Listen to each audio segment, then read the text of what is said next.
Hey guys, I'm Shane from Genesis Offroad. In this video, we're going to be installing our Omega dual battery system in the Jeep JK.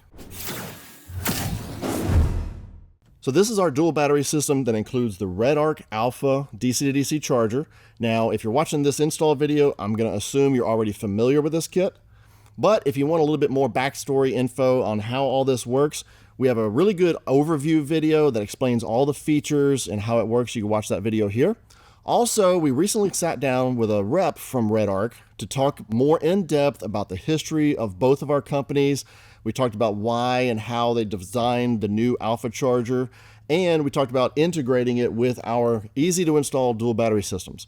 So if you want to watch that more in depth, get more background info on this system and Red Arc, you can watch that video here. So in this video, I'm going to show you step by step how to install our Omega system along with the Alpha charger with a couple of Group 34 size batteries from Full Throttle.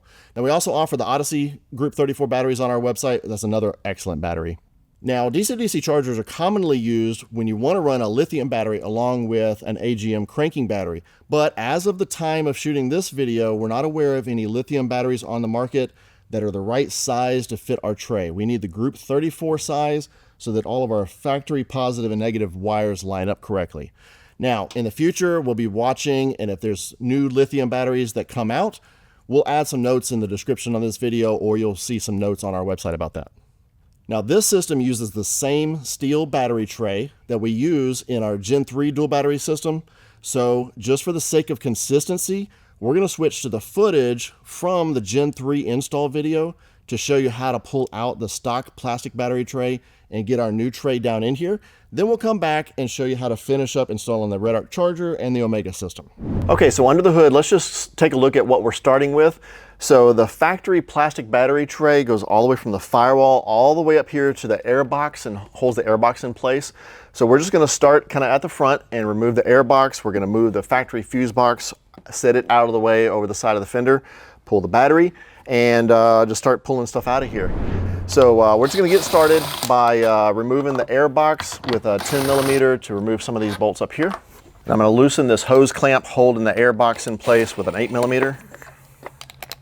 Now we'll pop the cover off the air box, and this cover should come off of that hose pretty easy. Take off this little vent tube on the back here too. Take out the air filter. The bottom section of the air box is just going to snap out. You can see on the bottom there's a couple of little nubs that go into some rubber grommets to hold that in place. Make sure you keep up with those little rubber grommets that hold the air box. We will reuse those later. Okay, if you've got any aftermarket accessories that are already hooked up to your battery, just go ahead and disconnect those wires and move those out of the way. So I'm going to disconnect my power steps.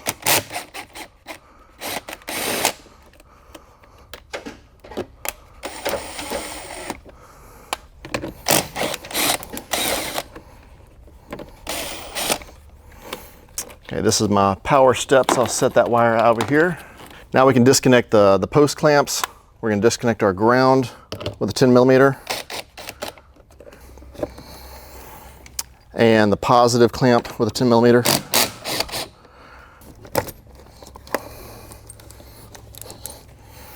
Okay, now let's disconnect the power feeding into the fuse box with a 13mm. We're just going to lift this wire off here. There's only one wire that feeds power into the fuse box, so we're going to set that out of the way. I'm going to put that nut back on there so don't lose it. And now I'm going to use a little screwdriver to release these there's 4 clips that secure the fuse box down to the tray. We're just going to pry these little clips back, and the fuse box will lift up. And you'll probably be able to carefully rotate the fuse box over the side of the fender. We'll just set that right here. Okay, now the little evap solenoid, this controls the evap canister under the back of the Jeep. We're gonna click this little red tab here and pinch the connector, pull the electric connector off, and let me show you how to disconnect these hoses. This just slides off the tab. Now we can remove these little clips just by prying up and pulling out on them like this. There's a little push button on one side of these white clips. Just press that in, push the connector towards the solenoid, then it'll slide right off. Push that one in, and it slides right off. Now on the 3.6, we can go ahead and remove these short sections, and these will be discarded. We won't need these again.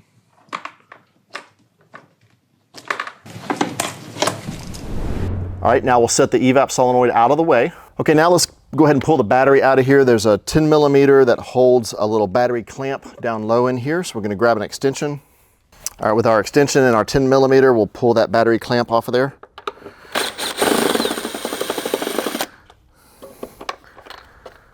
Now we can lift the battery out.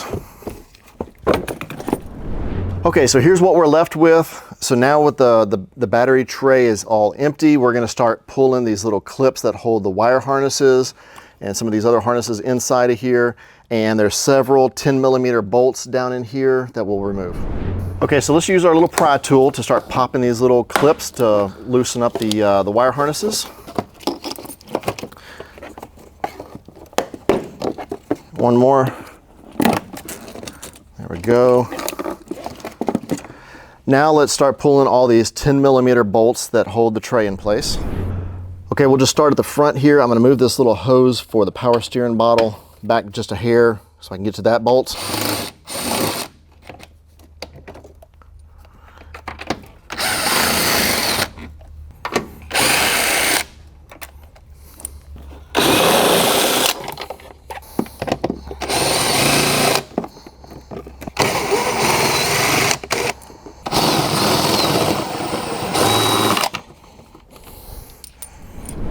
Okay, now with the tray all loose, you can see the tray is completely loose. We're gonna start lifting this thing out of here. We got several wires coming across the side of the tray. So we're gonna try to move these wires up here out of our way a little bit so that we can get this tray out. And then move your wires as you go.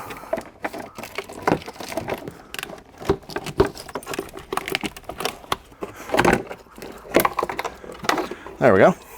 Okay, now that we got the battery tray out of there, we're gonna be reusing this front section of the tray that holds the air box in place. Now, the reason we do that is just a cost savings thing. The mounting points here are kind of complex to try to redesign this as a bracket. So if you notice here on the tray, there's little molded rib lines. We wanna cut off all three of these mounting points and this one up top. So all of these are gonna be reused and go back in there to hold the air box. So I want to use an air cutoff tool, or you can even use a handheld saw, any sort of a cutting tool that you need to cut along the little plastic rib line here on this side of the little rubber mounting grommets. We're going to come right up this rib line and keep following it all the way up to the top and go around that mounting point there. Okay, that's what it's going to look like when you're done. Make sure you keep up with your little grommets, and we'll set this aside for a minute. Okay, now we're ready to drop our new tray down in place. I'm gonna come in from this angle and put the front of the tray under these wires. And then it'll drop down in place.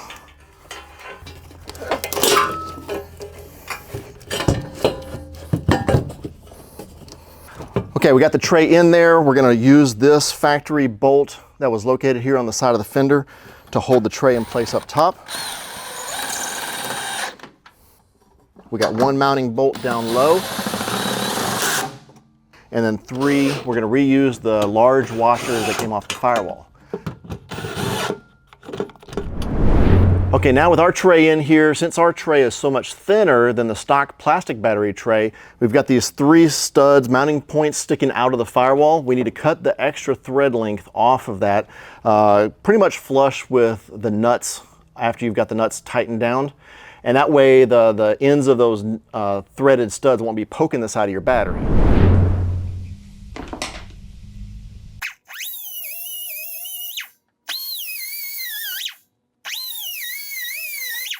Okay, now we're ready to get the fuse box back into position, but one quick tip for you, if you have one of the 2007 through 11 model JKs, there's gonna be a large wire bundle that goes under the fuse box.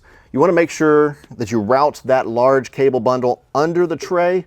That's gonna sit right below the tray, not on top of the tray, because there's just not enough room under the fuse box. So make sure that big cable gets routed under there, and then we're gonna rotate our fuse box back into place. I'm gonna move my power cable out of the way for a second. Make sure none of these wires are getting pinched. These wires are gonna tuck down in here. We'll slide the fuse box down onto the tabs. That should go down until they click. And let's go ahead and hook that power wire back up so we don't forget about it.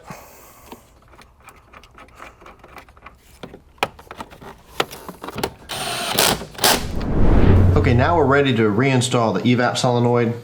On the 3.6 liter engine, you want to just remove this little plastic bracket that holds the hoses in place. You can use a small Phillips head screwdriver to release these latches and pry those clamps up.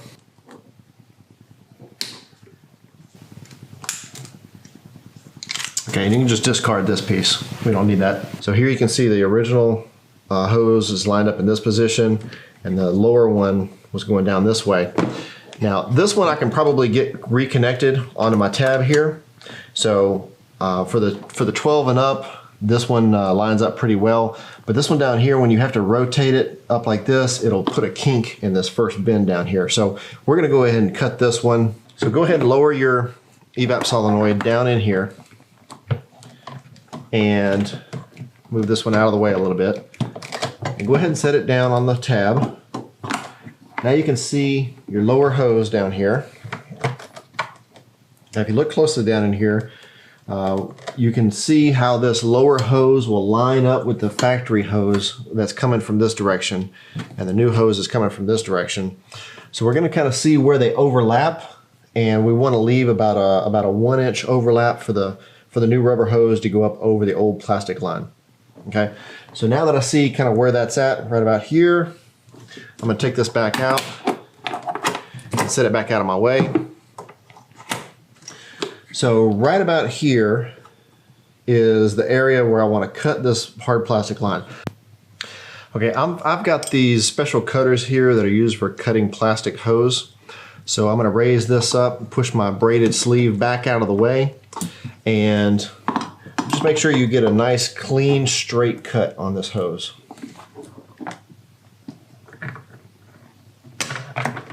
Okay, let's see how that looks.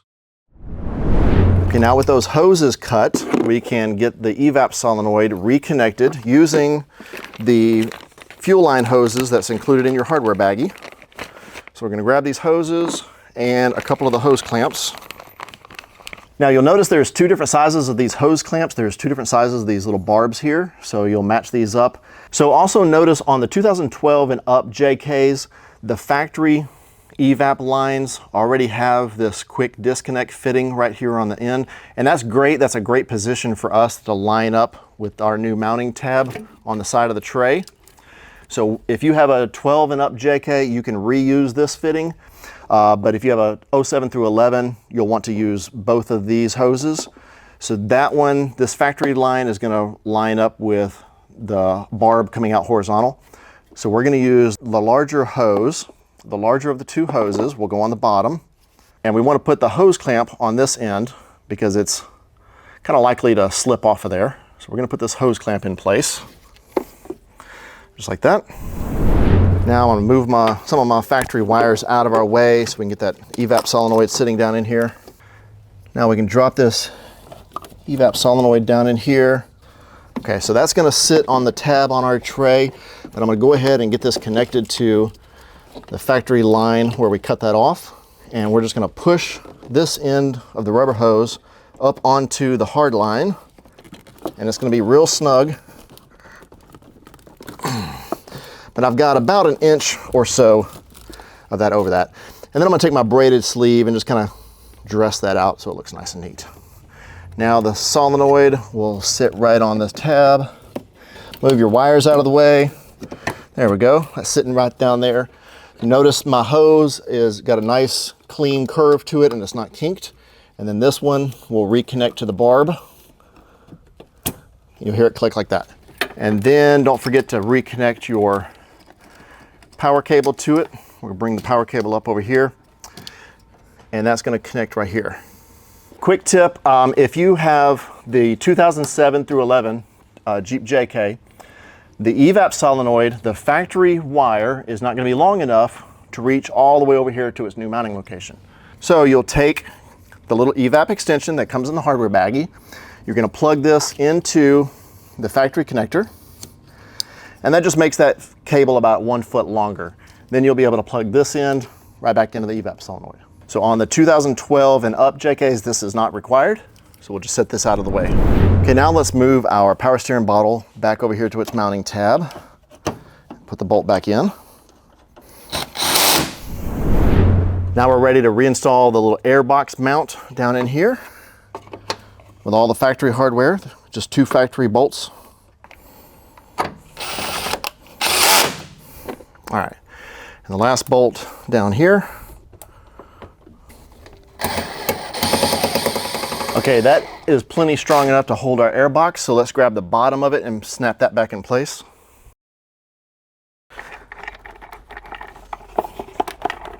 Just like that. Grab the air filter. Might be a good time to replace your air filter.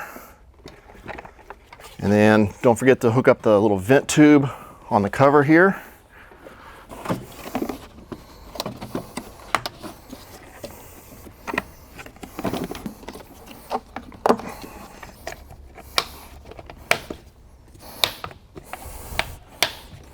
Now we'll resecure this intake tube up front here.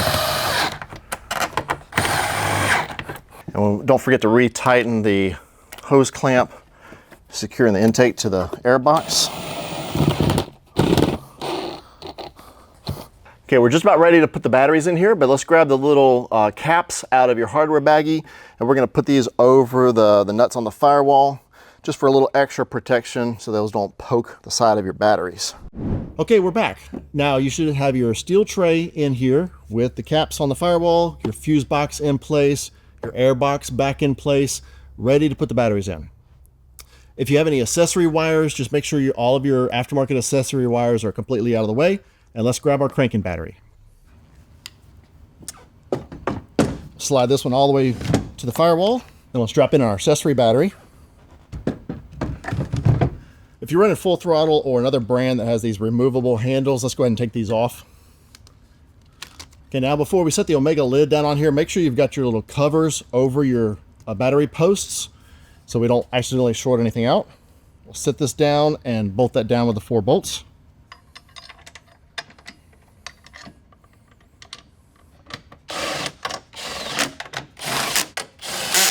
So I've got the alpha charger here. This is going to come with this Omega wiring harness, and I've gone ahead and installed that onto the charger here.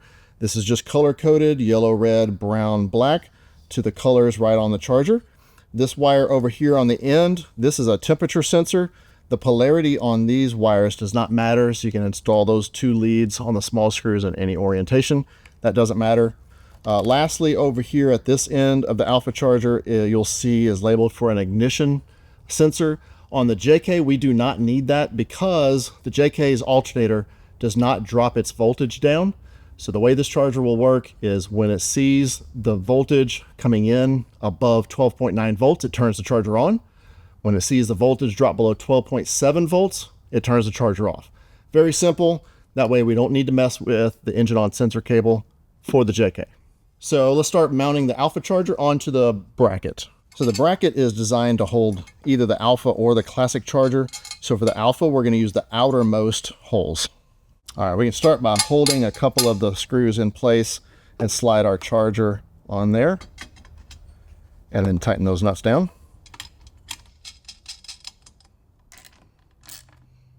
Okay, with the charger mounted on the bracket, let's flip this over. This bracket is designed to just hover over your factory fuse box. So we're going to put these little spacer bumpers onto the bracket, and we'll just stick those on right about here. That'll just help hold the weight up over the fuse box. Now to put this in here, I've already removed 1 factory 10mm bolt, so we're going to go ahead and set the bracket down in place and start that factory 10mm back in place there, and grab the extra bolt out of your hardware bag for the other spot. The bracket has a little bit of adjustability, so I'm going to slide it all the way towards the batteries and tighten those down. Okay, now let's move these wires out of our way just a little bit so we can get to the factory negative post clamp. That's going to go on to the accessory battery negative. Put that on right here. And let's go ahead and tighten that clamp down. Then the sensor cable for the Alpha, we're gonna coil up this excess cable and just tuck this neatly down here out of our way. This ring terminal for the sensor cable is gonna go onto the negative post clamp. So let's remove this 10mm nut, and we'll put our sensor cable on there along with the negative cable from the Omega lid. Okay, now let's get our factory positive post clamp on our cranking battery over here. We're going to remove this nut with a 10mm and attach the Omega wire onto that post and put that nut back on there. And then tighten down your clamp. Make sure your clamp is seated all the way to the bottom of your post.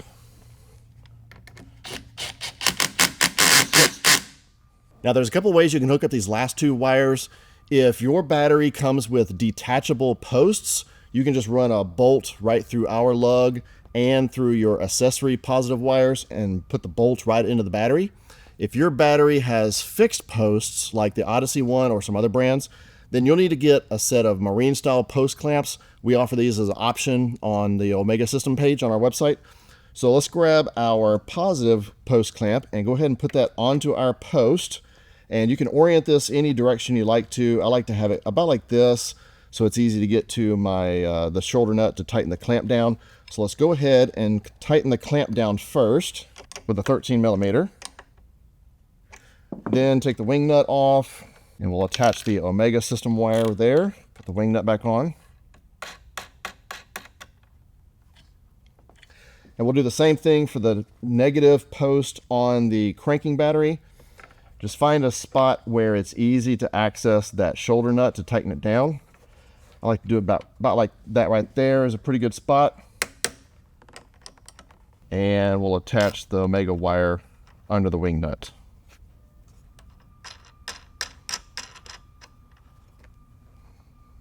Okay, now we can hook up the harness from the Alpha charger to the port on the Omega lid. Let's just bend these wires around here so that will go in nice and straight.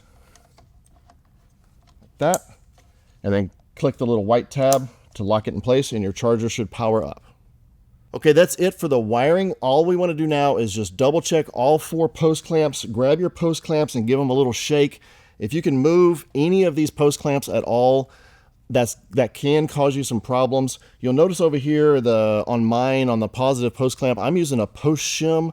This is a little spacer that goes over the top of your battery post to make it a little bit thicker, because the JK especially is notorious for your clamps getting old and worn and stretching out.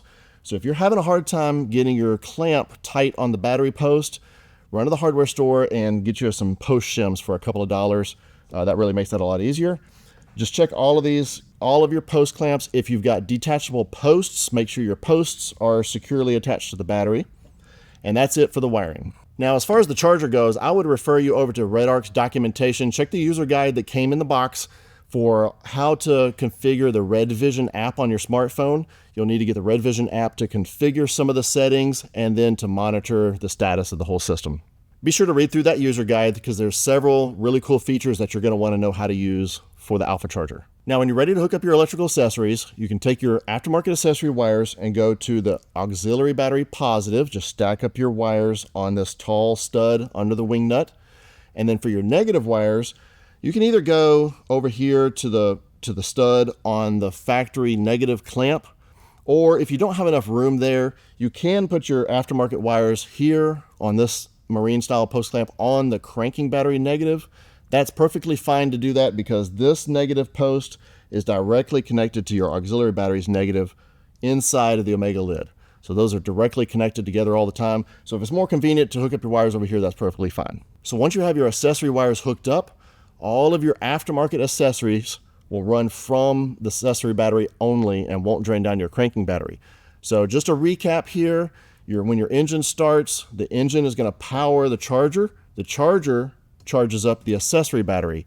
Just keep in mind that your factory fuse box it gets its power directly from the cranking battery all the time. So that means your 12-volt outlets inside, your headlights, your radio, all those factory circuits will always run from the cranking battery, and your aftermarket accessories will always run from the accessory battery, because the red arc charger does not link the batteries together in parallel like our Gen 3 system does. So that just means your aftermarket accessories will not drain down your cranking battery. Okay, so that's it. We're all done. Did I miss any steps? If you have any questions, leave me a comment down below, or feel free to reach out to us. You can find all of our contact info on our website. If this video helped you out, please give us a thumbs up and let us know. Be sure to subscribe to our YouTube channel. We're going to have a lot more helpful tech tip videos to help you get the most out of your Genesis products. And thanks for watching.